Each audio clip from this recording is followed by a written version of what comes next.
would you say your biggest challenges as an artist are at the moment?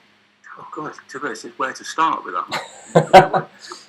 It's not a therapy session, so you don't need to go too deep. But, the problem, well, it's the same for everybody though. So this isn't a problem that's unique to me. There are generations of people coming along who listen to music in a very, very different way to what I'm familiar with. And so there is a constant need to adopt and adapt to the new technologies so that you're not excluded from them or abandoned by the people that follow them, or simply unknown to the people that follow them. So, man, that's a constant challenge. It's something that certainly wasn't there when I started. I'm very lucky in that I do have 3 young teenage girls. So, one of them is forever coming up to me and saying, showing me Spotify figures, and I know it's important, and I know I should know more about it, and I know I should be familiar with Spotify algorithms and all that crap, but I'm really not. Yeah.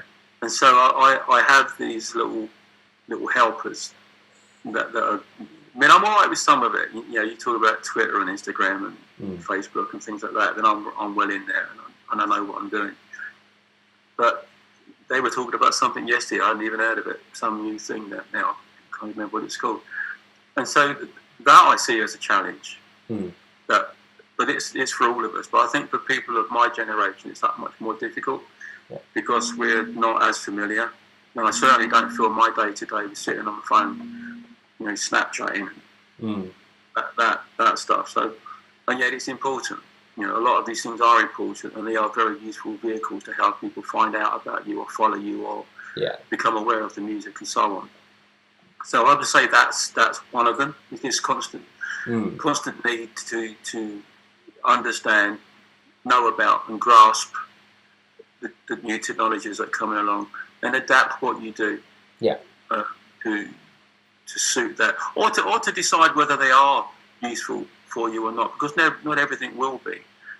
I've got somebody at the moment that's really, really pushing to do an app, Gary Numan app, and I'm still looking at that thinking, pretty much feel like I've got all that covered already, what he's saying it can do.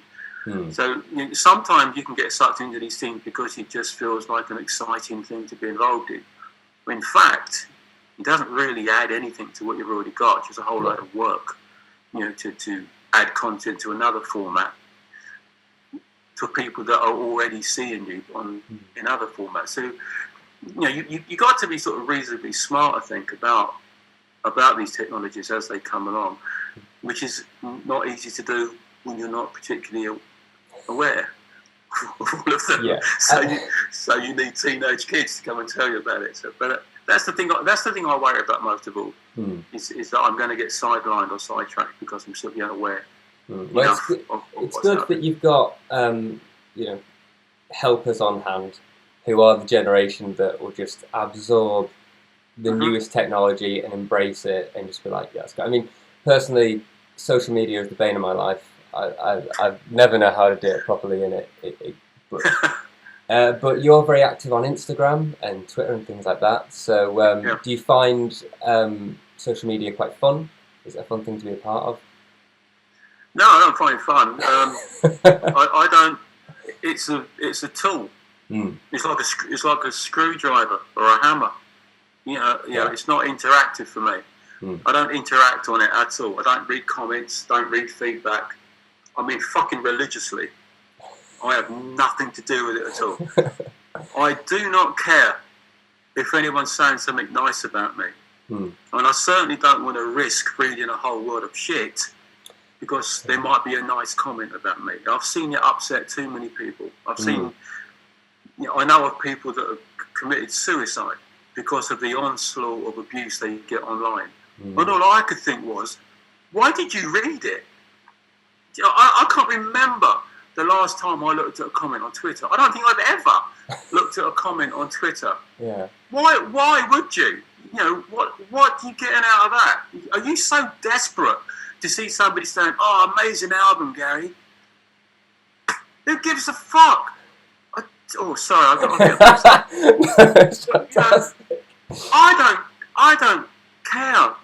I really don't. I care in that I want people to like it. Yeah.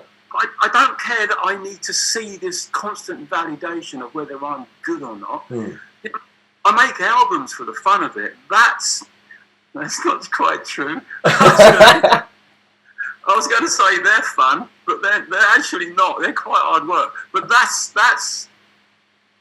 what I'm interested in. Well, that's what you do. That's your passion. Social media is a thing that's kind of come in, and it's a way to promote. It's a way to sort of engage with people. Well, yes, it is a way to engage with people if you want to, but I don't. I don't want to engage with people in that format. Yeah. I engage with people when I'm on stage and there's an audience there. Yeah. I do meet and greets, so I engage with people at meet and greet, face to face. We're face to face. You want to say something to me? Yeah. Now's your time. If you want to tell me my album is shit, which I think you might have done online, to my face. Yeah. And say, go for it.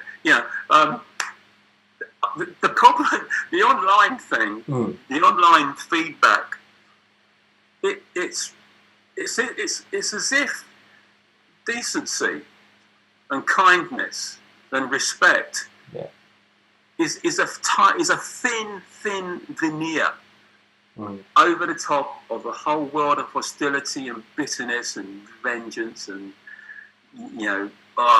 this seething mass of people that don't feel the world is giving them what they deserve. Yeah. And so that anonymity that comes from being online scrapes that thin veneer of decency away. And all this cauldron of vindictive shit comes pouring out. And it seems to me that anyone that does well in any sphere whatsoever, be it music or art or even anything. These people are out there, just bubbling over with sort of vindictive, poor little me, hard done by bullshit, and so I'm not interested. I don't want to see it. I don't want to read it, and I'm quite prepared to not read a few people saying what a great album that is, Gary. So that I don't have to look at all the other wankers saying what they're saying. I don't care. I live my life. I get up in the morning, I post some things maybe, go and write some songs maybe, spend some time with the kids mostly, which is only all I really want to do. Yeah. Go out, have a brilliant time, live my life, love it. Don't read any of that shit. Perfect. I'm not going to go and kill myself because of what some wanker said on Twitter, because I'm never going to know about it. Do you know what I mean? So why do they do it, man? Why get into it? I feel exactly the same as you.